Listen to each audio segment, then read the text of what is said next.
Chairman, Ranking Member Rush, and members of the subcommittee, it is a pleasure to testify before a committee that I had the opportunity to appear in front of when I was an NRC Commissioner.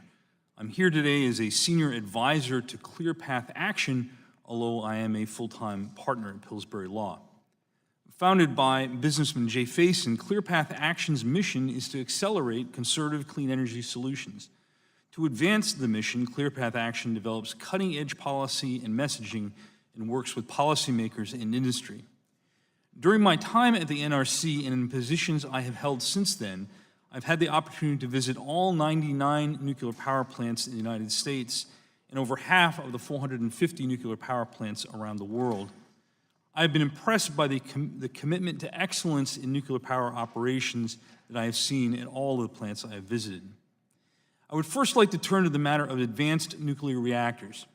These designs, which utilize high-temperature gas, molten salt, and liquid metal, among other designs, range from microreactors of a few megawatts to large gigawatt-sized reactors.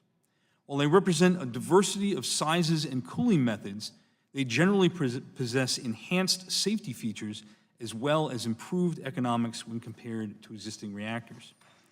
In a report issued by ClearPath and the Nuclear Industry Council in February, Pillsbury identified that of the over 50 advanced reactor designs in North America, the vast majority of these are planning to utilize higher enrichments of fuel, typically between 8 and 19.75%, and some of these designs could come to the U.S. market by the mid to late 20s. As the development of a fuel supply and regulatory approval can take multiple years, work must begin immediately to ensure a sufficient supply of this high-assay, low-enriched uranium. Unfortunately, the Department of Energy, which has been the traditional supplier of these enriched levels of material, does not currently possess the high-assay enriched uranium or enrichment capabilities that are needed for advanced reactors, as the current inventory is dedicated to other needs, such as research reactors and the Navy propulsion program. The draft legislation sponsored by Representative Flores is a positive step in the right direction to address the need for DOE to create an inventory of HALEU material, the need for criticality information to develop and license transportation packages, and the need for the NRC to develop an appropriate and timely licensing framework.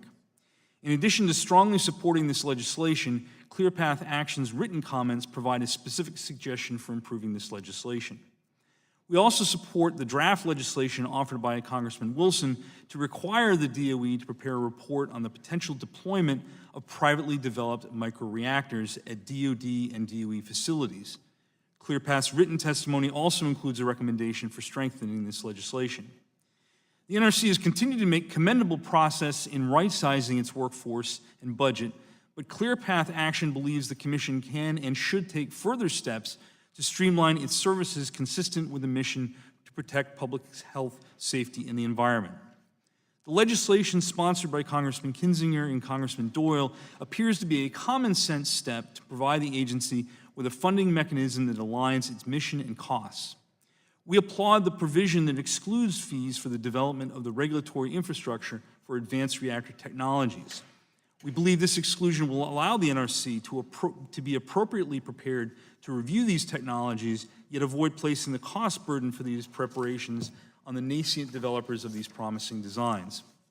As it relates to the provision in the bill to require a study about the elimination of the foreign licensing restrictions of Section 103D and 104D of the Atomic Energy Act, while I would prefer the outright elimination of the ownership requirement, I understand the rationale for commissioning a study and support it. Recently, the U.S. has had several perfectly good nuclear reactors shut down for economic reasons. Pillsbury was previously approached by several European utilities who were interested in purchasing U.S. nuclear reactors, but were prohibited from doing so. Eliminating this requirement could provide an opportunity to save these vital clean energy facilities through investment by friendly foreign utilities. I would note that in 2008, British Energy's nuclear fleet faced similar financial hardships, and the decision to permit EDF to purchase these units allowed the continued operation of these key UK energy assets.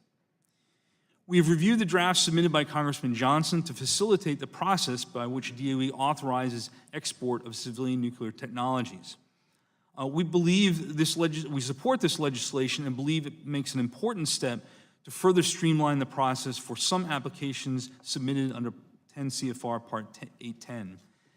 That said, we remain concerned that the legislation only targets a limited portion of the nuclear technology export approvals process. We have submitted some specific suggestions for improvement in our written testimony. Thank you, and thank you for allowing me to testify on this important topic. Mr. Merrifield, your testimony notes that the discussion draft's expedited process for low proliferation risk technologies could be improved. How can the legislation find the right balance between having a defined set of technologies that would clearly be directed under the new process while still providing flexibility going forward that future innovations are not limited? Well, I think, Mr. Chairman, there are a couple aspects that we would focus on. One is obviously how you define low proliferation technologies, and it is our view that defining that as technologies, commercial nuclear reactors other than those which are designed to utilize mixed oxide fuel would be a common sense way of doing that. We have obviously a very stringent process with the NNSA here in the United States, as well as IAEA, which looks very closely at countries that operate those reactors. That is a solid and common sense framework that provides, I think, an appropriate level of protection. As it relates to the U.S. governmental process, I think one of the issues that really drags these things out right now is the interagency process. That, combined with the assurance process as it is currently put in place, has really caused many U.S. companies which are exporting these technologies to really be put at disadvantage, and they're having their applications really dragged out far longer than they need to be. So simplifying that process for obtaining those assurances, potentially by having a more standardized form of assurances, we think makes a whole lot of sense. At the end of the day, if we make it too hard to export U.S. technologies, people will go elsewhere, countries that don't have those concerns. I forgot to mention in our suggestions was also the notion of reducing the number of agencies that need to concur. The DOE and NNSA are perfectly capable of doing the vast bulk of these. We ought to let them go ahead and do it and not necessarily need some of the others in the process. Okay. Nuclear power plants last a long time, and I would think U.S. engagement with those reactors around the world can help ensure many years of economic cooperation and peace. According to the EIA, almost 200 gigawatts of new nuclear energy capacity are projected to be added throughout the world by 2050. These plants are going to be built. Mr. Merrifield, in your testimony, you mentioned that today the U.S. is but one of many highly competitive countries vying for a role in supporting the development of operations of nuclear power plants overseas. Can you describe the type of competition U.S. suppliers face and the benefits of U.S. engagement in these opportunities around the world? And well, it's very, I'm already out of time, so if you could make it a quick answer. Yeah, it's very strong competition. You've got China and Russia, which are offering very competitive technologies with a lot of financing behind them. You have Korea, which has a demonstrated technology which has been deployed 4 units in the UAE, which is a very aggressive competitor. And France has been very successful in a variety of other countries. The U.S. has strong competition. We don't have the same economic tools behind us. We really do need all of the effort of the U.S. government if we are to increase these vital U.S. technologies. Okay, thank you. I was going to say, these are 100-year relationships. That's what our competitors know, and that's what we need to focus on. Mr. Merrifield, how do we help jumpstart the industry without hampering the NRC's capability to do their job? Well, I think a number of pieces of legislation that you have before you today would be helpful. In terms of the NRC's process, I think the agency's made a lot of progress on right-sizing itself. I think putting in specific deadlines for reviewing applications, reviewing environmental reviews, I think that's certainly appropriate, and I certainly would support that. Overall, in the part of the advanced reactor community, I think having appropriate funding through other committees of Congress is going to be important. These are technologies which have great promise. They are certainly deployable in the late 2020s, and the U.S. is ahead in this technology certainly want to take advantage of that for export purposes. So in honor of sitting chairman, what about the nuclear waste issue? Do you see a resolution of that in the works, or what are your feeling about that? Is that directed toward me? Yes, yes, sir. Well, I have a specific prohibition against lobbying Congress on Yucca Mountain-related issues. So with that caveat, I think that there are commonsensical ways to address the material. There are several proposals for interim storage facilities, both in Texas and New Mexico, which provide, I think, common sense ways of dealing with this in the interim. At the end of the day, my personal view as an American is that Yucca Mountain is a perfectly safe place to put that fuel. Mr. Merrifield, based on your vast experience in Nuclear Regulatory Commission, I'd like to ask you a few questions on the NRC's fee and Mr. Kittinger and Mr. Doyle's bill. Section 3B of the bill would provide an exclusion of fees for those costs associated with the development of regulatory infrastructure for advanced nuclear reactor technology. Can you talk a little bit about why this provision is so important to this new industry and how current NRC fee structure stifles growth in this sector? Yeah, thank you very much, Congressman, for that question. A couple of things. First, I think if you look historically, with the current fleet of nuclear reactors, they did not have to pay those kind of fees when those reactors were developed in the 60s, 70s, and 80s. So comparatively, I think that's one issue. The second one is these are nascent technologies. These are not large companies that are developing these technologies. They're smaller, they are innovative, and they are currently in the market seeking funding to bring those designs forward. Placing on top of all of that effort the cost of the NRC building its regulatory infrastructure would be potentially crushing. And that's really a role and responsibility that's more appropriately left to the U.S. government. And so I believe, and Clear Path Action believes, that the language is appropriate. As more and more nuclear plants go offline across the country, the fee burden is felt more heavily by those who remain. Do you feel the current NRC structure is sustainable? And if not, is there a tipping point that you expect to come? I think that's a great question, and I agree with the direction from which it comes. Yes, I do think Congress is going to have to continue to take a look at the number of reactors and adjust the amount of fees that are put on licensees as a result of that. The NRC has a certain breadth of work that they have to do. There will become a point at which I think there will need to be increased general revenues dedicated to that to make sure that that fee structure isn't overly burdensome to the U.S. utilities. So do you have a year? I mean, because some of this legislation needs, sometimes it takes years to get something passed. Do you have any idea when that may be, looking into the future? Well, I think this is something that this committee should be thinking about and Congress should be thinking about right now. I mean, the discussion is that as many as a quarter of the reactors could potentially go offline. I think, changing the current ratio, previously it was 90-10, I think taking it to a different ratio makes sense, frankly, right now. Okay. Do you feel the draft legislation adequately addresses these challenges? I think the legislation is a great step in the right direction. Well, I made clear before that I'm not fond of DOE's recent notice of public review that proposed subsidizing certain industries.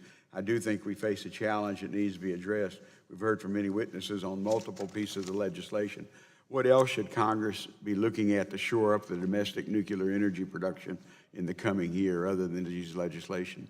Well, I think having a fast reactor capability out in Idaho is going to be important for the testing of the various fuels that will be used for these reactors. So I think that's an important one. I think the actions that Congress has made to make sure that the DOE loan guarantee program stays in place is important. I think the XM Bank is an important tool for the export of these reactors, so I would certainly recommend continuation and frankly some strengthening of their nuclear capabilities.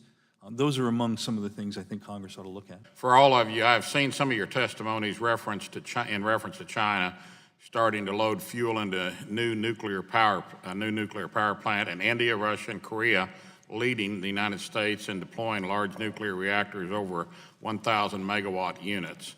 Is the United States falling behind these countries in the fields of nuclear energy and nuclear technology, in your opinion, Mr. Merrifield? That's I got a mixed answer to that. Frankly, the reactor that's being loaded in China is a Westinghouse technology. The United States continues to possess the most modern nuclear design out there in that particular technology. So we are leading in that regard. In terms of construction, obviously, Southern Company has 2 of those reactors that continue to be built. It is unfortunate that the cost of natural gas is what it is, which is hindering utilities like Southern from ordering more of those. But certainly there is a robust export market, and certainly the United States should be a leader in that regard.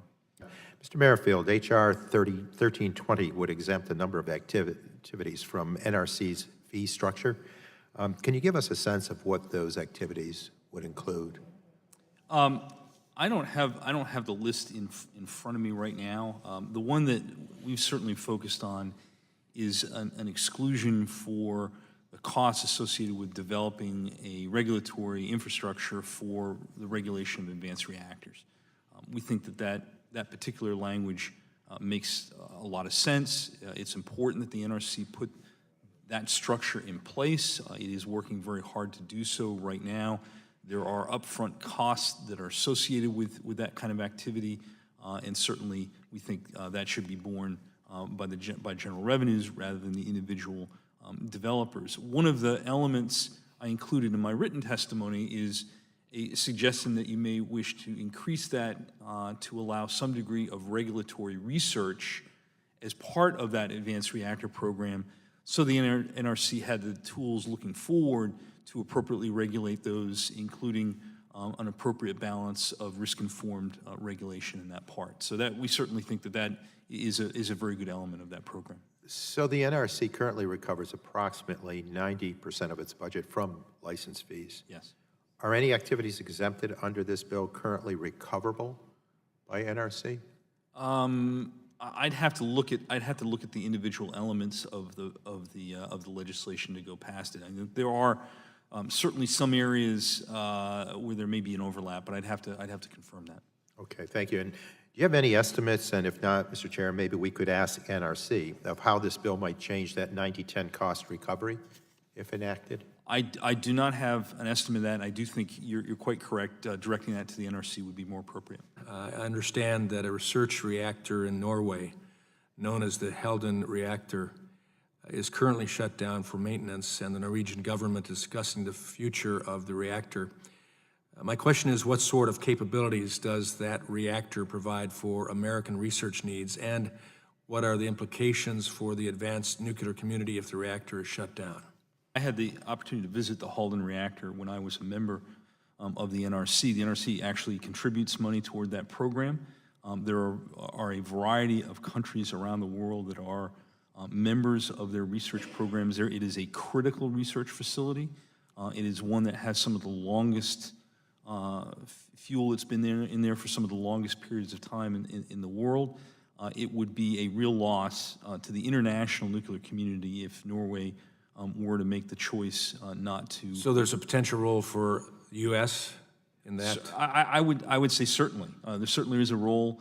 If we don't have, right now we don't have the ability to do a lot of research that we need to do on U.S. fuels. It means that clients like mine who I support, if we can't get it done here in the U.S., you've got to look to Russia, you've got to look to China, you have to look elsewhere, and we really shouldn't be in that position. We as a country are the world's inventor and innovator and leader in nuclear technologies. We should not lose that leadership, and certainly we are at risk of doing so. Mr. Merrifield, in your written testimony, you state that eliminating the foreign ownership provision as Section 4 of H.R. 1320 proposes, that it could be potentially provide an opportunity to save domestic nuclear facilities through investment by friendly foreign utility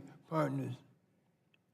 Can you briefly discuss how that would work? Also, do you have any concerns regarding unintentional consequences that lifting this provision might cause? And I would like to invite anybody else from the panel if you want to have some input, please. So, Mr. Merrifield, would you answer the question? Yeah, thank you very much, Congressman. So I'll start off with the second half of that first, and that's regarding the concerns. As currently written in statute, the foreign ownership provision really has two elements to it, one of which is an absolute prohibition on a foreign entity owning a majority of a U.S. nuclear power plant. The second half of that requirement is one that imposes an inimicality test where a determination is made whether ownership in whole or in part would be inimical to the interests of the United States. I have testified many times in front of this committee, in front of Congress, dating back to when I was on the commission, where we said, as a member of the commission, we really felt the first half of that test was unnecessary. The inimicality test, if left in place, would give an appropriate tool to make a determination about whether that ownership was against the interests of the United States. I used in both my written and my verbal testimony an example where the decision of the United Kingdom to allow Electricité de France to purchase UK nuclear units had the beneficial aspect of allowing those reactors to continue to operate, and they have done so effectively and safely since the late 2000s. In terms of the potential in the United States, it would be inaccurate for me to say I've got a list of foreign utilities that today wish to purchase U.S. nuclear power plants. What I was suggesting in my testimony is there are past examples of utilities that I am aware of that have expressed an interest in purchasing U.S. nuclear plants, but made a determination not to do so when they found out they couldn't purchase the plants in their totality because they were prohibited from that under U.S. law. So the suggestion is that perhaps if that provision were to be taken out of law, there may be the emergence of companies currently not on the market who may be interested in owning U.S. generating assets in the nuclear arena. Mr. Merrifield, you talked a lot about the benefits of nuclear energy, and I agree with you. I've long been a proponent of the industry, and being from South Carolina, you've talked today about V.C. Sumner and what happened there. I also heard a gentleman from Missouri, Mr. Long, talk about China and Russia and others that are leading the United States in nuclear technology and research and development. So I've got to ask you, have we lost the ability here in the United States to do big things in the nuclear power sector? I don't think so. I mean, I think what we had some first-of-a-kind activities for the United States that we hadn't done in 20 or 30 years. Although it is unfortunate that there was a decision made to hopefully temporarily shut down the V.C. Summer construction, I certainly give credit to Southern Company for moving forward with those AP1000 reactors at the Vogtle site, and fully expect to help them celebrate those going online years down the road. So we all know that there's a lot of government bureaucracy, and the regulatory environment seems to be getting tougher and tougher for these type projects. What steps could be considered to potentially